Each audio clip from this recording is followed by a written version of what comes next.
দর্শক, আসিয়ান বাজার নিয়ে আলোচনার জন্য আমাদের সঙ্গে স্টুডিওতে উপস্থিত আছেন জাগো নিউজের সিনিয়র রিপোর্টার সাইফুল হক মিঠু। চলে যাচ্ছি তার কাছে। সাইফুল, আপনাকে আমন্ত্রণ। ধন্যবাদ। শুরুতেই যে প্রশ্নটি রাখতে চাই, আমরা রিপোর্টটি দেখছিলাম, কেন বাংলাদেশ এখনো আসিয়ান বাজারে সম্ভাবনার তুলনায় সীমিত রপ্তানি করছে, আপনার মূল্যায়ন জানতে চাইবো। জি, ধন্যবাদ আপনাকে। আপনি জানেন যে আসিয়ানের যে 11টি দেশ, সেইখানে আমাদের রপ্তানি খুবই সীমিত। মাত্র আমাদের মোট রপ্তানি $52 বিলিয়ন, সেখানে আমাদের আসিয়ানে মাত্র মোট রপ্তানির 1%-রও কম আমরা রপ্তানি করে থাকি আসলে। তো এই যে রপ্তানি কম, এর পেছনে আসলে যদি আমরা কারণ খুঁজি, তাহলে আমরা দেখতে পারি যে আমাদের রপ্তানি আমেরিকা এবং ইউরোপের বাজার কেন্দ্রিক এবং পোশাকের উপর আমাদের অতিরিক্ত নির্ভরশীলতা। এই কারণে আমরা আসিয়ান বা অন্যান্য দেশে কিন্তু রপ্তানির যে সুযোগ, সেই সুযোগটা হারাচ্ছি।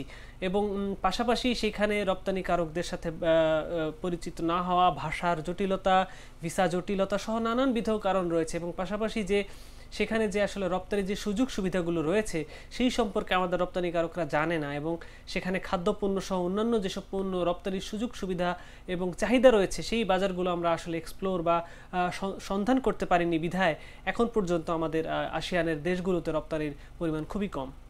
একদমই। প্রধান বাধাগুলো আপনি আসলে বলছিলেন যে রপ্তানির প্রধান বাধাগুলো কি কি হতে পারে। এখান থেকে যদি জিজ্ঞেস করি যে সম্ভাব্য গেম চেঞ্জার আসলে কোন কোন পণ্যগুলো হতে পারে।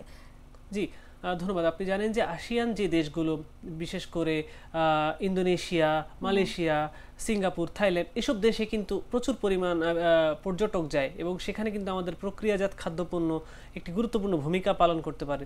এছাড়া আপনি জানেন যে বিশ্ব কিন্তু এখন ফিনটেক বা মোবাইল ট্রানজ্যাকশন, যা ডিজিটাল মানি মেকিং, সেইখানে কিন্তু খুব এগুচ্ছে। এবং সেই খাতে যেহেতু আমাদের নগদ পাঠাওয়ের মতো, নগদ বিকাশের মতো আসলে প্রতিষ্ঠান যেহেতু ভালো করেছে, সেখানে আমাদের এমএফএসগুলো কিন্তু এইসব দেশে ভালো করতে পেরেছে। এছাড়া চিকিৎসা, পরিবহন সহ অনেক পণ্যে বা সেবায় আমরা কিন্তু সেখানে গেম চেঞ্জার হিসেবে কাজ করতে পারে।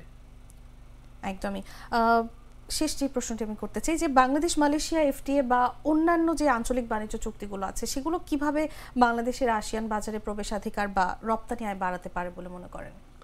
জি, ধন্যবাদ। আসলে আপনি জানেন যে কয়েকদিন আগে আমেরিকা যে নতুন ট্যারিফ ঘোষণা করেছে, সেখানে কিন্তু অনেক ক্ষতিগ্রস্ত হয়েছি আমরা। এই চিন্তা যদি আমরা মাথায় রাখি, আসিয়ান দেশগুলোর সাথে যদি আমরা ট্যারিফ এগ্রিমেন্টগুলো করি, এফটিএগুলো করি, আপনি জানেন যে 2026 সালে মালয়েশিয়ার সাথে একটি ট্রেড এগ্রিমেন্ট হওয়ার কথা রয়েছে। এবং অন্যান্য দেশের সাথে যদি আমরা করি, সেখানে আমরা শুল্কমুক্ত সুবিধায় পণ্য পাঠাতে পারবো এবং তাদের পণ্য আমরা কিন্তু শুল্কমুক্ত সুবিধায় যদি আনতে পারি, তাহলে সে দেশে রপ্তানি করে আমরা বিপুল পরিমাণ আসলে বৈদেশিক মুদ্রা অর্জন করতে পারবো। একদমই। মিঠু, আপনাকে অসংখ্য ধন্যবাদ আমাদের সাথে যুক্ত হওয়ার জন্য। গ্লিটারের টুইন লেমন ও অ্যান্টিব্যাকটেরিয়াল ফর্মুলা বাসনকে চকচকে জীবাণুমুক্ত করে আমাদের দেয় গ্লিটার গ্যারান্টি।